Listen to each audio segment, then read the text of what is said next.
بینەرین هێژە خەبەتەمە ناساندنا تێگەیان فەلسفەی بەردەوامە و divê vîdeoyê de jî em ê bawekî Kurd li ser têga anormalê anca em bêjin ne asayî ne normalê rawestin û hinek zanînan raberî we bikin.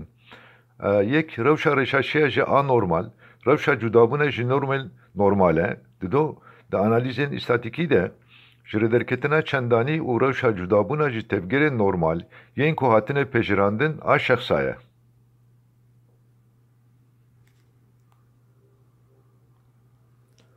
Divê xalê de heke em hewl bidin anormaliyê di wateya duêm de angu di wateya xwe ya psikolojîk de binasînin, desta ewl divê em di navbera a ku normal e û a ku nenormal e de sînorekî destnîşan bikin ku ev yek jî gelekî zehmet e. Lewra divê xalê de divê meriv basa pênaseya îstatîstîkî, pênaseya civakî û pênaseya bijîşkî jî bike. Bi neşaxê psikolojiyê a ku li bêpergaliya tevgarî ve dikole psikolojiya tevgerîna anormalî ye.